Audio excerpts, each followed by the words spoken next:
All right. All right. So, as I said, my mother was an Aggie class of 1959, and my son is now an Aggie as well, class of 2022. So, it is an honor to be with all of you this afternoon. I would like to start out by sharing with you a story. And about a year ago, I went to Peru. And when you go to Peru, I was there to do a speaking engagement there. And when you go to Peru, of course, you have to go to Machu Picchu. So I go to Machu Picchu. It's super fun, super exciting, amazing, actually. And there's this village that you can tour, and you can see this picture, picture of the village, but you can also climb this mountain, which we did.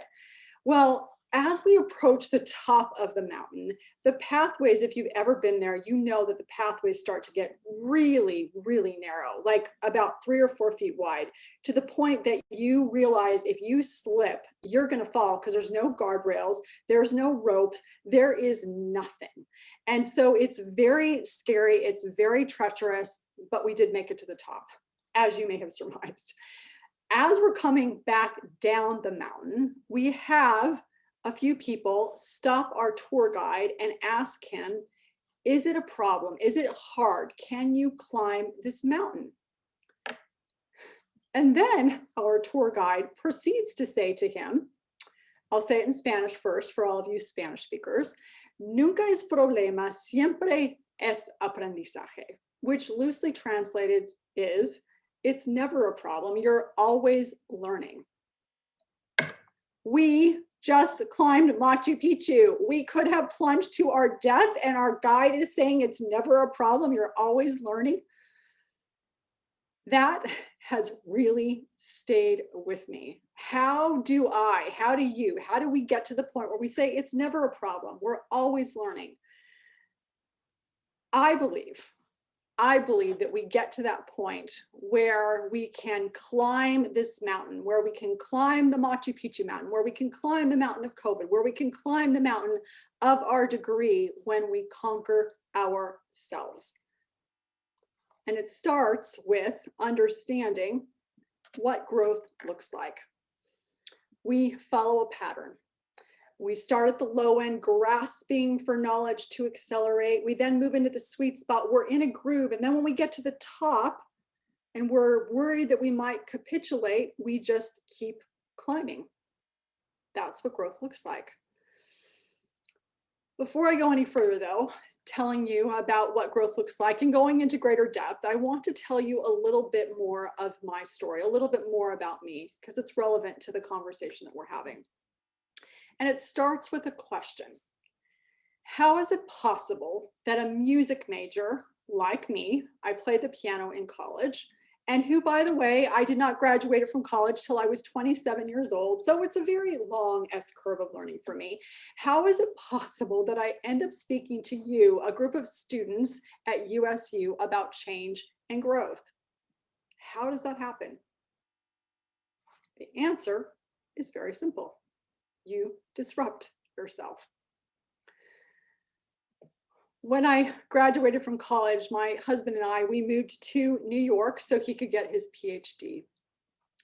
I can still feel the terror I felt as we drove across the George Washington Bridge into Manhattan. For the first week, I wouldn't go anywhere by myself, but we needed to eat. So I eventually had to leave our 19th floor apartment and go out and get a job.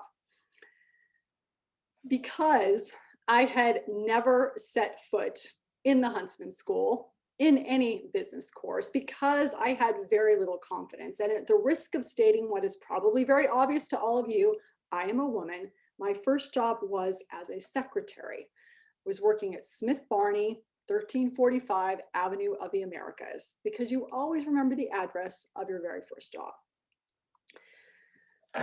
Across from my across from my desk, there was this bullpen of young male stockbrokers, aspiring masters of the universe. And the pressure to open accounts, it was intense. They would say things like, throw down your pom-poms and get in the game. At first, I was a little offended because I was a cheerleader in high school. But after I heard this over and over again, it was time. It was time to throw down my pom-poms.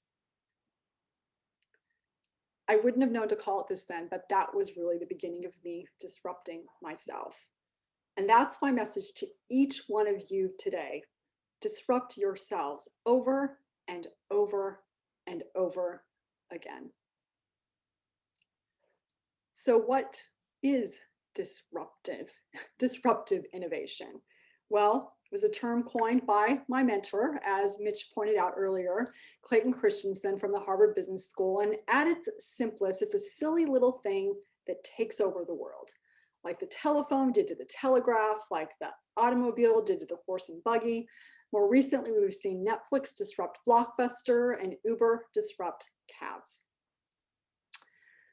Personal disruption is how you then take all of these ideas and make them meaningful to you. And that was my first big aha in working with Clayton, is that personal disruption, or this idea of disruption, it isn't just about products, it isn't just about services or companies, even countries, it's about people.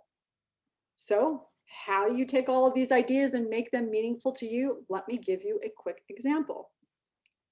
Lady Gaga, she is a master of personal disruption. In 2008, she goes straight to the top of the charts. And what does she do for an encore? Well, she jumps to the bottom of a new chart, one that could easily have put off her fan base. So what does she do? Well, first of all, she collaborates with Tony Bennett on a jazz album. She then does a Sound of Music tribute at the Oscars and produces a country album. But the jumps, they paid off. Her performance at the Super Bowl in 2018 had the largest music audience ever. That is personal disruption. It's a cycle where you learn and you leap and you repeat. Now, the big difference with personal disruption versus disruptive innovation generally, here's the big difference. You're the telephone and the telegraph, the automobile and the horse and buggy, your Netflix and Blockbuster, your Uber and cabs, you're the silly little thing and you take over the world because you are disrupting you. You are disrupting you with personal disruption.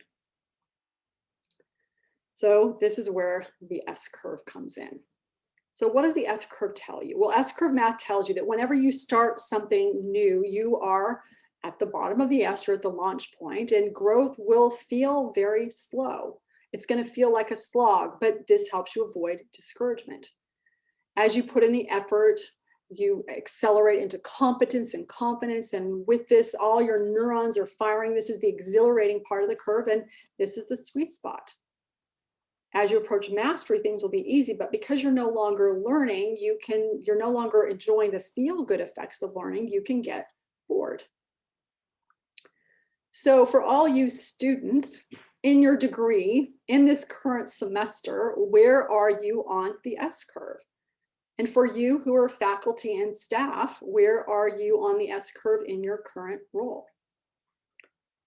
Are you at the launch point where it's like this jigsaw puzzle, the who, what, how, where, how all those pieces fit together? It's just not entirely clear. And at the time, it seemed like a very good idea to jump to this brand new S-curve. But now there are days when you wonder, did I make a good decision?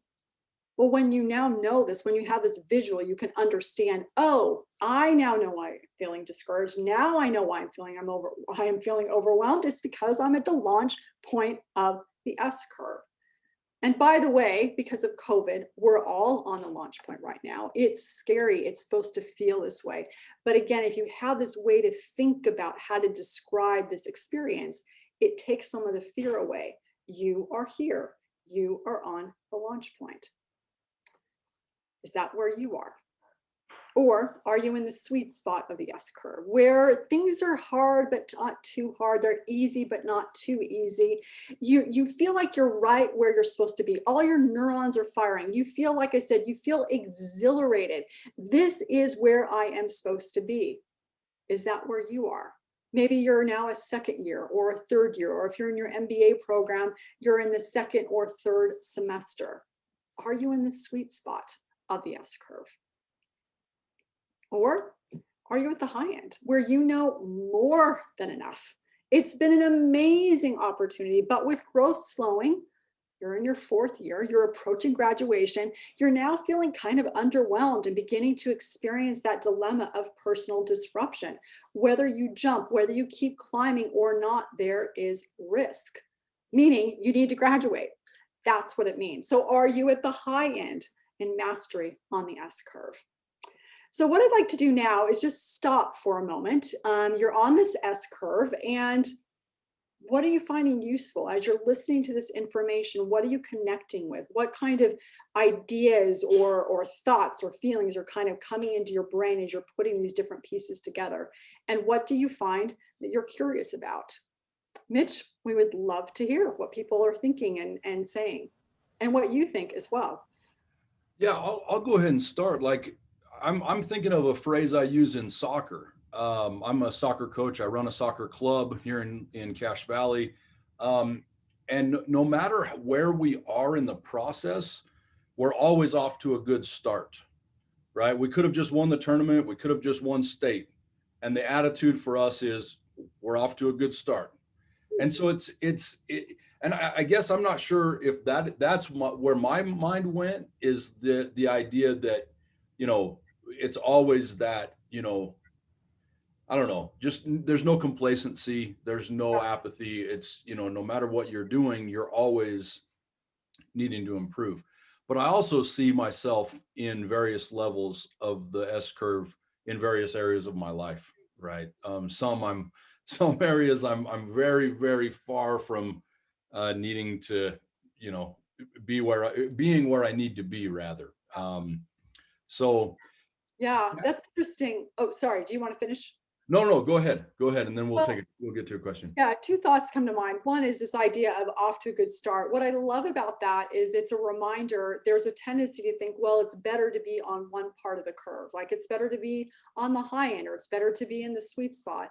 And it's a reminder that regardless of where you are, and every single part of that curve is very important as you think about your own learning and growth and development. And it's important to be a first year. It's important to be a second year, a third year, and a fourth year. The idea, though, is that you can build momentum regardless of where you are on the S curve. And then what does that look like? And you also raised something important, Mitch, is this idea of we can be on multiple S curves at any given time, right? You can be on an S curve in your family life or your personal life. You can be on an S curve at work. You can be on an S curve at school. You can be on an S curve in soccer. And so there are multiple S curves that are happening at any given time. You probably don't want to be on the launch point of every S curve at the same time and have more of a portfolio approach. But yes, you can absolutely be on multiple S curves. So what are one or two comments that we have before we proceed? Yeah, so Kathy asked, is it bad if you never feel that you have ever mastered life, that there is always something to learn?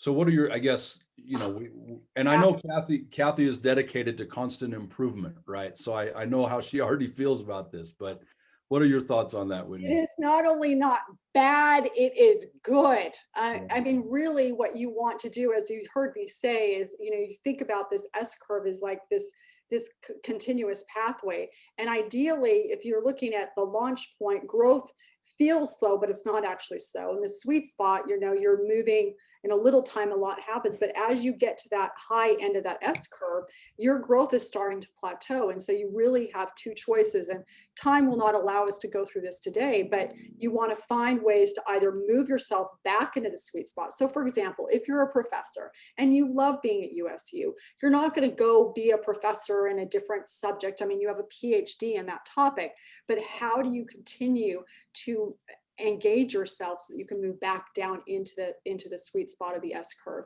Alternatively, there are going to be times like as a student, you got to jump to a new S curve. You got to move on. And so you don't necessarily want to stay in that mastery place for very long. You either want to move and go do something else or find a way to push yourself back into the sweet spot.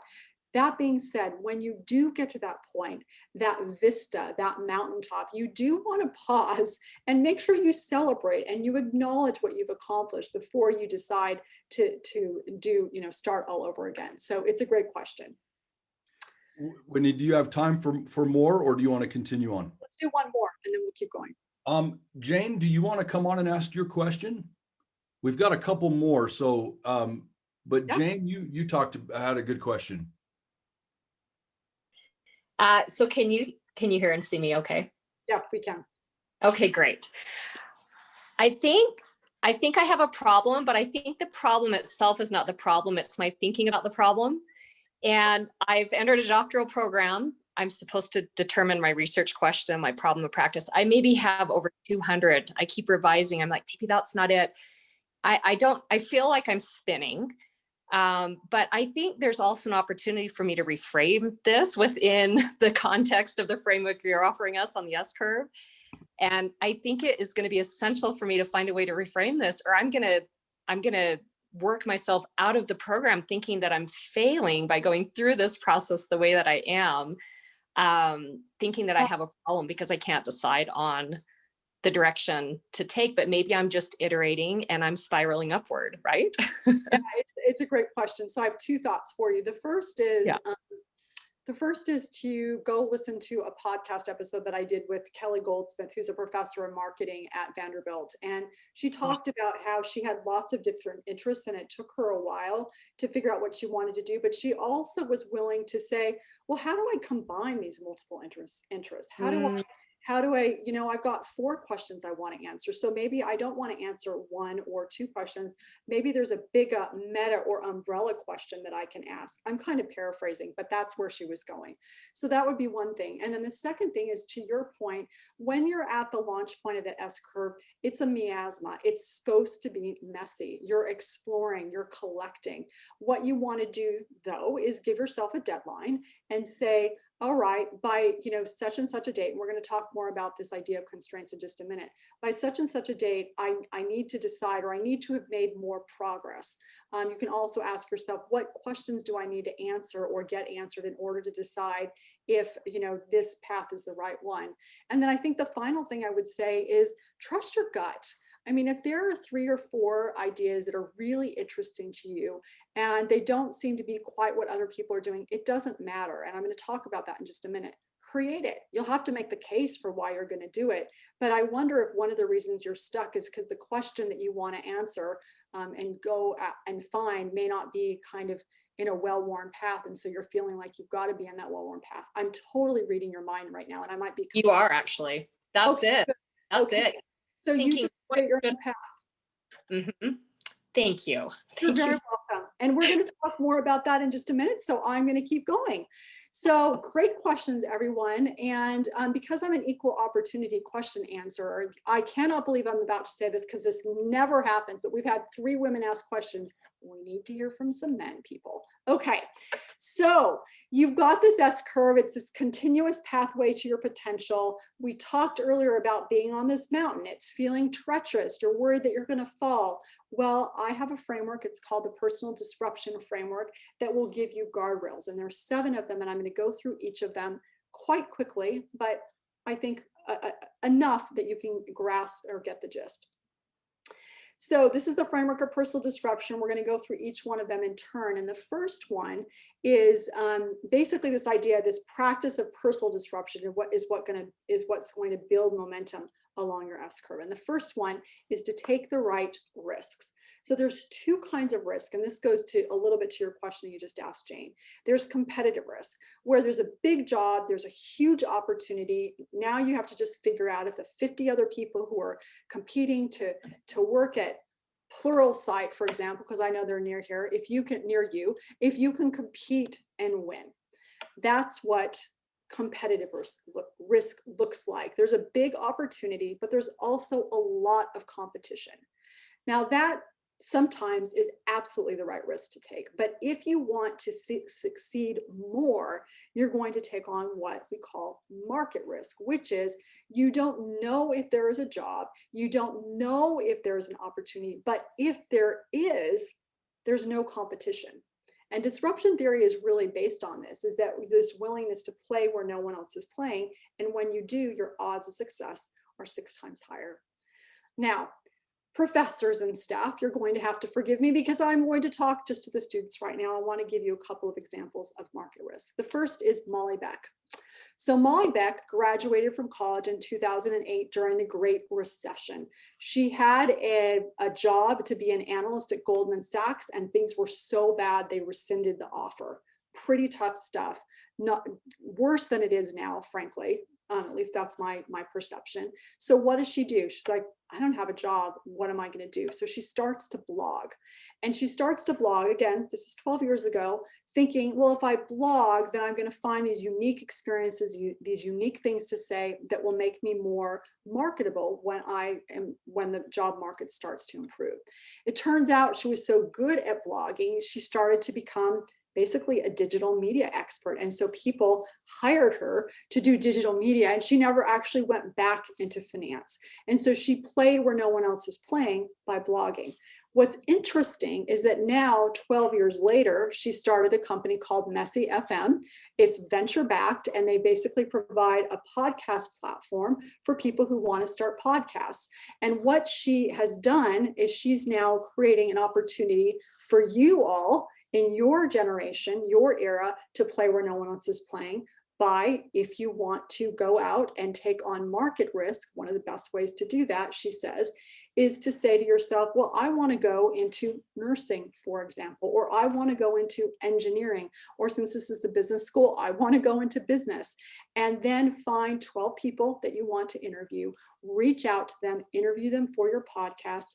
What happens? You're taking on market risk. You're playing where other people aren't playing. And then when you're ready to go out and get a job, you've spent an hour talking to this person. You've researched them for 6 hours, and you're much more likely to get a job because you've expanded your network in a very meaningful way. Another way that you're going to take on market risk is, and this is another podcast, Mark Betry, he's in his early 20s. I want you to be aware of something. And I know I'm going to pound my fist on the table as much as I possibly can. When you are 20 or 21 or 22, you think, there's the perception, I know I felt this way, that I couldn't possibly reach out to someone who's established because they won't pay attention to me. Well, that is absolutely plain wrong.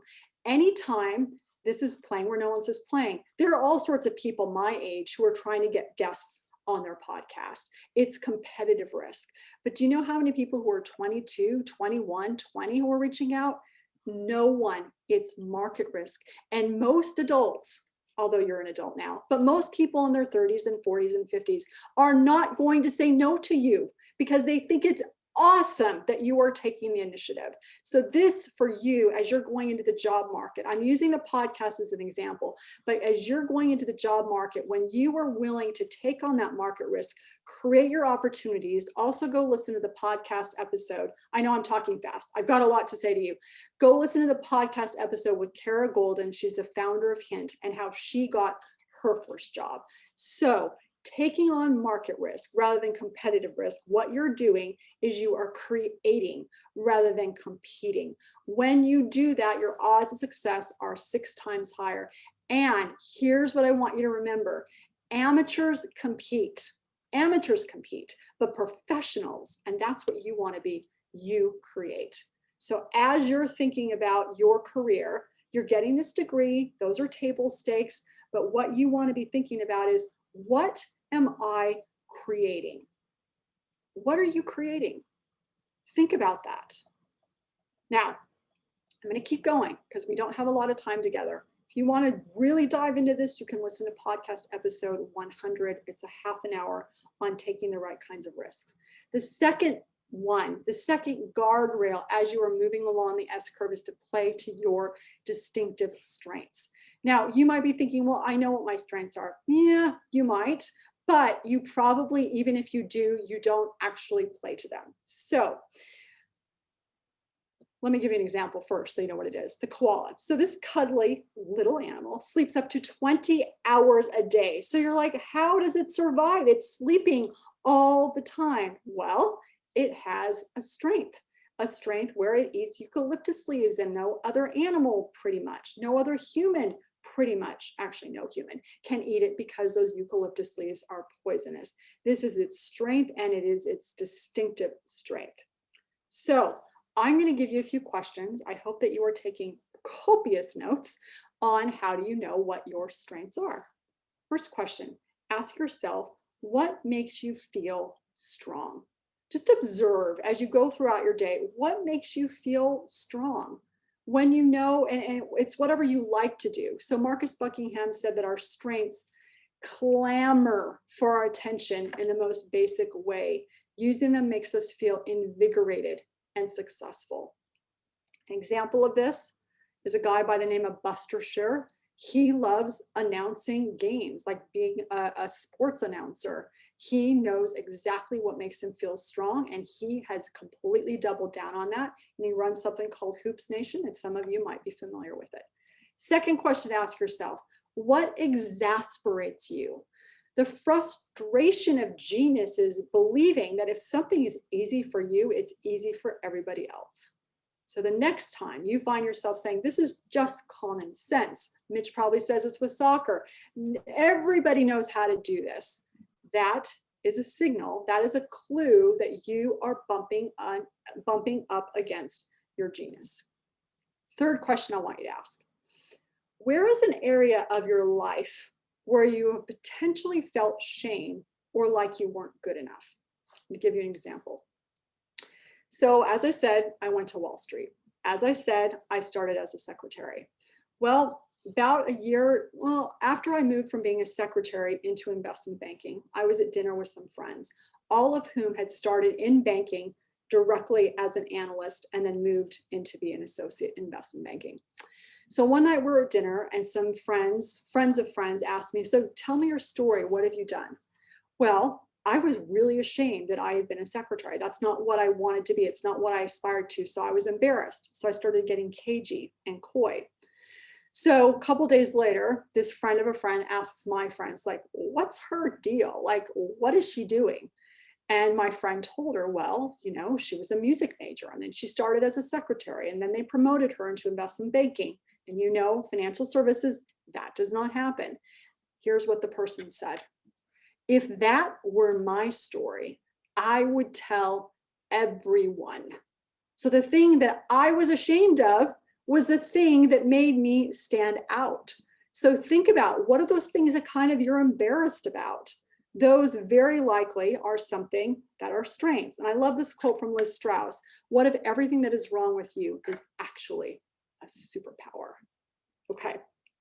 Next one, who do you admire and why? When you admire someone, there's some piece of you that you see some piece of yourself in that person. You're basically projecting onto them. And it's saying there's some part of you that wants to come out, that's trying to emerge. What compliments do you dismiss? You get compliments all the time, and most of you don't remember what they are. And yet they are one of the best clues to what your genius is. So write those down. Again, record it. It's your genius. And finally, I think this is it. What matters to you? What matters to you? That is a source of strength. Your values, what you care about. Those are all things that are sources of your strength. So people tend to overvalue what they're not.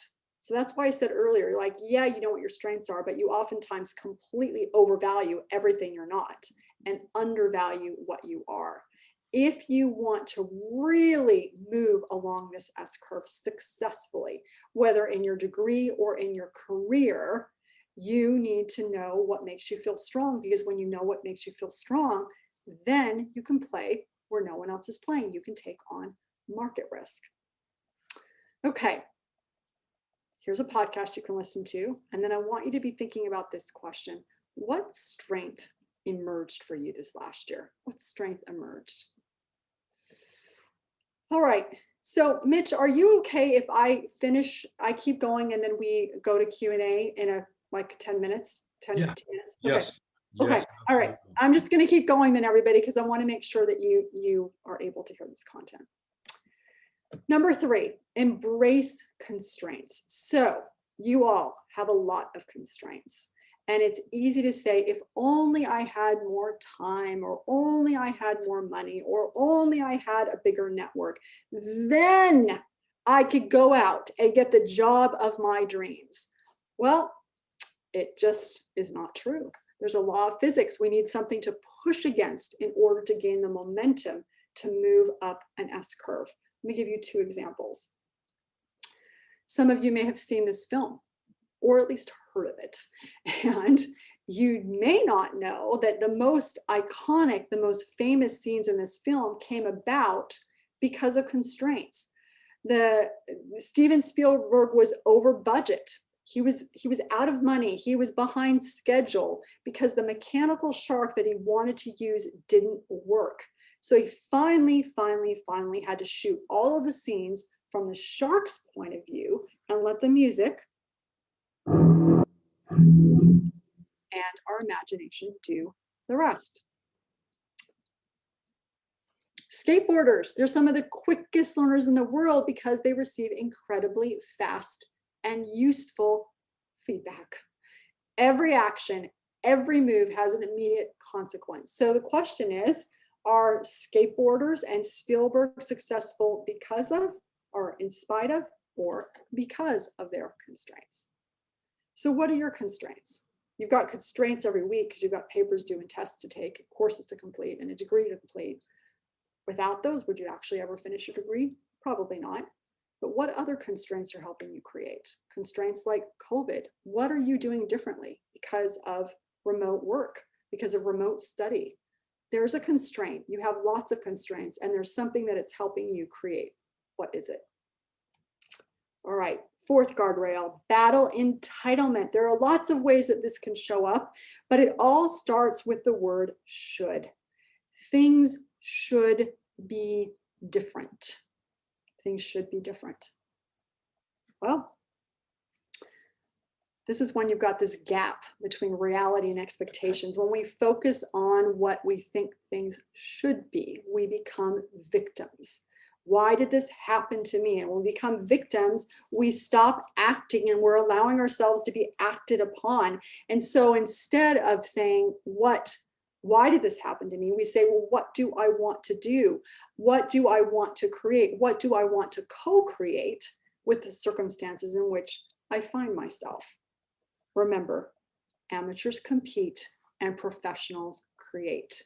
When you battle your sense of entitlement, you're not focused on competing, but you're focused on creating, playing where no one else is playing. So what will you co-create? Okay, you can listen to podcast episode 160. Now we're going to go to step back to grow. You crouch before you jump. You bring a fist back to punch. Personal disruption involves moving sideways, backwards, down. To people, it frequently looks like this, but the sideways oftentimes can become, if you will let it, become a slingshot, if you will let it.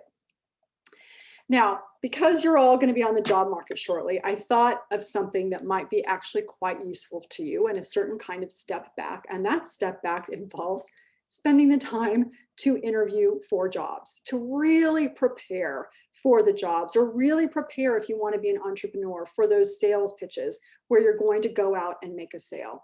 And so I have a download. You can go to whitneyjohnson.com/hiring potential, where I've got 20 questions for things that I think people should be asking when they're trying to hire people. And if you can answer these questions, if you will take the time to answer these questions, basically what you're doing is you're preparing yourself to create in that interview. You're preparing, you're stepping back so that you can go into that interview prepared, so that people can be like, wow, they've got this great degree. Wow, they've got a great GPA. Now, do I know they've got potential, but how do I know to fulfill the promise of their potential?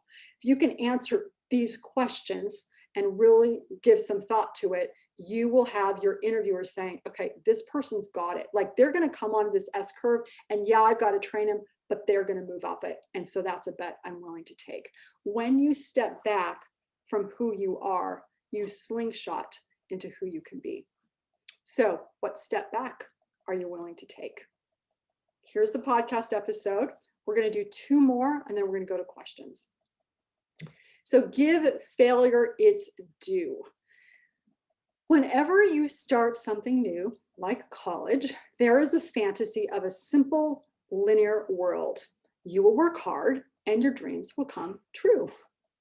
But that's not always the case, is it? So my moments of failure include bombing a speech in front of hundreds of people. I've been fired, and I've invested in a business that imploded. The speech, they didn't like it. They hated it. And I have all the Karman cards to prove it. When I was fired, I was absolutely devastated. I thought I would never recover. And the business, it blew up. How could I claim to be who I said I was? I'm not a savvy investor. I'm a fraud.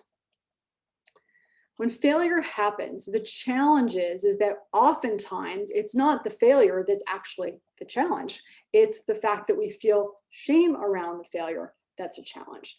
So one of the things that's important to do is for us to ditch the shame. And the reason that the shame steps in, let me explain. We, from a very young age, have this identity. We have these labels affixed to us. You got an A in a class, you're smart. You got a C in a class, you're dumb. You sat quietly, you're so good. You were a rabble rouser, you're so bad. And so we get to the point where we've got these labels, and we're invested in keeping those labels. So now here you are in college, and you make a mistake. And so what happens? Well, when someone says, when you don't get an A, when you get a C, it's not like, oh, I got a C, next, move on. It's like, oh, my identity is under attack. Now it must mean that I was worthwhile. Now I'm worth less, because my identity, I feel like I've been killed dead because I don't know what to do when my identity is attached to this particular label. So it's shame that's the challenge. One of the things I would encourage you, if you really struggle with this, go to therapy, get some help, study emotional regulation. By the way, everybody, in case you didn't know this, 1/3 of the population in the United States right now is experiencing symptoms of depression. 1 in 3 of you that is on this call today is struggling with depression, which is 3 times higher than it was in 2019. So shame, depression, anxiety, struggling, that is something that's super important to figure out and deal with. And I know I've been to therapy. I hope you will too, because it will allow you to jettison the shame, to ditch the shame, to take your identity off the table so that you can fail, because failure allows you to learn things and then move up that S curve. So remember, it's shame that limits disruption. It's not failure. And then ask your question, did I fail or am I learning? Did I fail or am I learning? Okay, podcast, last one, and then we're going to do some questions. Be driven by discovery. As a disruptor, you are in search of a yet to be defined market. You have a purpose, but how you will get there is yet to be determined, which means you're going to end up in a place you hadn't expected. It happened probably with your major. You started with 1, now you're changing it. Well, 70% of all successful new businesses end up in a different place too. So with discovery driven, there's a willingness to take a step forward, to gather feedback and adapt. Gather feedback, whether it's failure, whatever it is, you gather that feedback, you get that information, and then you adapt. So the question you want to ask yourself is, what is my next step? All right. So here's the framework. You take the right risk, you focus on creating versus competing, you play to your distinctive strengths, because when you feel strong, then you're in a place that you can create. You embrace your constraints. Those constraints are a tool of creation. You battle your sense of entitlement. You focus on what is, what you can create with what is, rather than competing what you think things should be. You step back to slingshot forward. You give failure its due, which is also a constraint and therefore a tool of creation. And then you are driven by discovery. You take a step forward, you gather feedback and adapt. If you want to go up, you disrupt. Okay, so I have a few comments to end, so I need like 2 minutes at the end, but Mitch, we can then maybe do Q&A for about 8 minutes, and then I'll just need like 2 or 3 minutes to wrap up, and then we'll be finished. So What are you all? I know I just whoom at you, but I'm confident that there's something in there for you. What are your thoughts? What's useful? What are you curious about? What are you going to do differently because of what you've heard today? Mitch? Yeah, this is excellent. I'm still thinking through things. Caleb, Caleb Adams, you had a hand up earlier and we didn't get to you. Let's start with you, and then Brigham is asking a question in the chat as well. So let's go to Caleb and then Brigham, and Jim Cannon. I'd love to try to get to yours as well because a good question about learning. So Caleb, go ahead. Great, thanks, Mitch. Yeah, first off, I'm loving the concept of the S curve. It's awesome.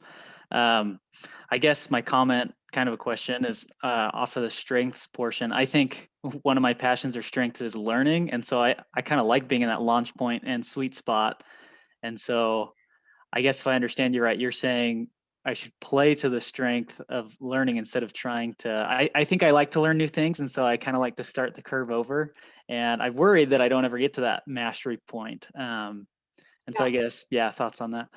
That's a great question. So I think one of the things, so it's absolutely a strength, because what it's saying is that you are comfortable being uncomfortable, right? When you're learning something new, you're gangly, you're awkward, you're tentative. And so it's saying, I'm okay in that place. And as if you're an employer, you want people like that. You want people who, like I said, you can make a mistake. There's no shame. You're just iterating. So I think that's something. Go into those questions that I talked about and then find ways to tell stories about that. So people are like, great, I can hire this guy and he is going to just continually learn. And when I give him feedback of things he could do differently, he'll take it in and he'll move on and move forward. No drama. Employers love that. Actually, everybody loves that, but especially employers. Now, in terms of the other question you asked, you're right. It is possible. Sometimes people will disrupt themselves too much.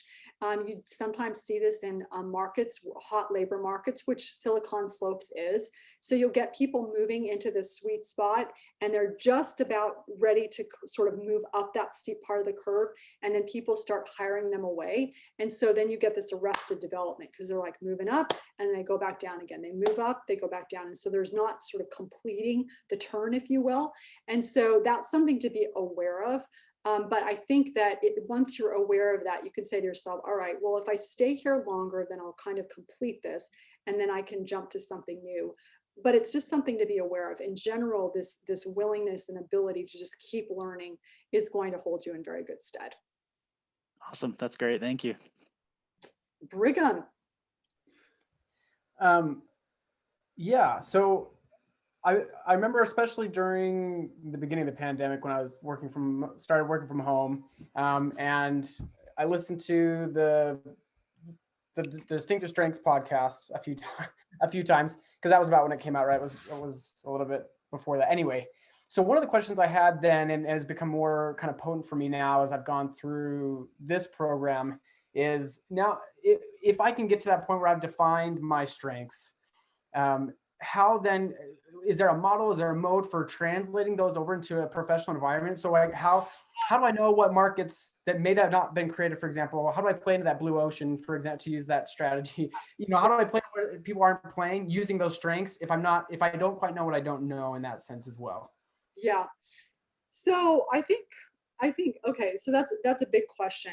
I suspect you have more information than you think you do. So this is part of where those compliments come in, of if you've got, and that's why we have to pay attention to them, because basically every time you get a compliment, people are holding up the mirror to you. So one of the things I would do is just say, okay, so what compliments do I get pretty repeatedly, number one? And then number two, what stories can I tell? Or what experiences have I had that really illustrate those strengths and that ability? And then what I would do is I would just start telling people those stories. And, like I built this, or I did that, or whatever it is. And then start asking the question, well, what industries or what disciplines, probably not even industry so much, but what disciplines? Is it product management? Is it marketing? Is it sales? Whatever, what disciplines tend to need this particular skill set? And so I would back into it. I would start with, okay, what compliments am I getting? What stories can I tell, or what experiences have I had that are evidence of that I could tell people, and then start asking questions. Okay, here are these 3 stories that I have. What do people do when they're good at these things? And then you build at it that way, as opposed to trying to, to boil the ocean, as you just kind of alluded to. Excellent. Jim Cannon, do you want to ask your question? You had an early one about the learning process and where disruption comes in that. I don't know, Jim. Sure. Awesome. Although I think Whitney may have given some hints at the answer to it. The learning process and the end goal being disruption, to me, disruption implies changing in some unprecedented way, some way that I would not have anticipated.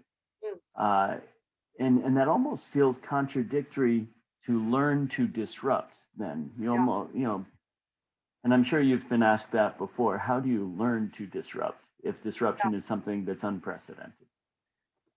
Yeah, it's an interesting question. There are a number of different levels at which you can do this. So let me start with a simple one.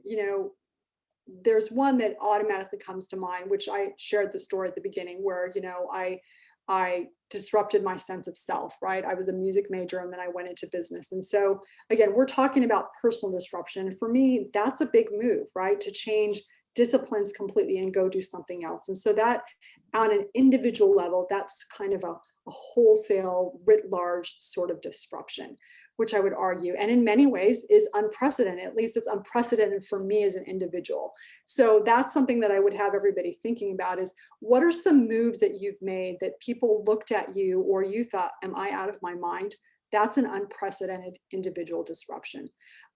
From a definitional standpoint, and I'll come back to this, Clayton would say it's this idea of a silly little thing. So it actually doesn't look unprecedented initially. It's this decision to go do this thing that looks like a toy, that's unremarkable, that's completely under the radar, and everybody dismisses it. Over time, it becomes unprecedented, but initially it's not a big deal. Now, in terms of the S-curve itself, what I would argue, there are 2 things. So you think about this S-curve as this way to think about the process of growth, this continuous pathway to your potential. From a disruption standpoint, when you get to the top of the S-curve, you may need to disrupt yourself to move to a new S-curve and keep going. But all along that S-curve are micro disruptions taking place for you. Every time you step back to grow, every time you think more about, well, how could I play to my strengths more? Every time you think about, how can I play where no one else is playing a little bit more? How can I reposition myself? You are using those guardrails as ways to think about micro disruptions that are going to allow you to accelerate along that S-curve. So again, there's the big sort of more unprecedented one that you talked about, thinking about this from a personal standpoint, but then moving along the S-curve, using those guardrails is really this day-to-day, even minute-to-minute micro disruption.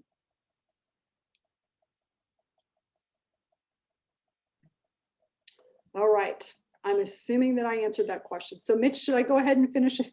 Jim, I hope I answered it. Mitch, should I go ahead and finish up? Thank you. Yeah, Okay. I think that's all the questions we've had come in. So Okay, yeah, go great. ahead. Well, I'm glad that we did the equal opportunity. We got the men and the women, so good job. So recapping really quickly, everyone's on an S-curve of learning, including you. If you're doing slow, fast, slow, that's how you grow, just to rhyme a little bit for you. And if you want to grow faster, if you're going to turn the tables on the unexpected, which we all have all the time, you're going to disrupt yourself. One of the things that no one tells you, the textbooks on disruption do not tell you, is that disruption by definition is scary and lonely. Whenever you leave your comfortable perch of doing things the way you have always done them, there's this moment of free fall, this loss of identity. The PE ratio, the puke to excitement ratio, is so uncomfortably high, you feel like you're on a thrill ride to 0. It doesn't mean you shouldn't disrupt. It just means if it's scary and lonely, you're on the right path, always learning. We give a lot of airtime to building and buying disruptive companies, especially in the business school, and we should, but innovation ultimately begins on the inside. If you want to be an agent of disruption, you first become its subject. You start at the launch point of that S curve, you shift into gear to scale, and when your learning peaks, you do what all great disruptors do. You walk straight into the innovator's dilemma and you leap to a new S curve, because companies don't disrupt, people do. Do I dare? Do I dare? Do I dare disturb the universe? Do you? Thank you very much. Back over to you, Mitch, and I will stop sharing my screen. Awesome. Awesome.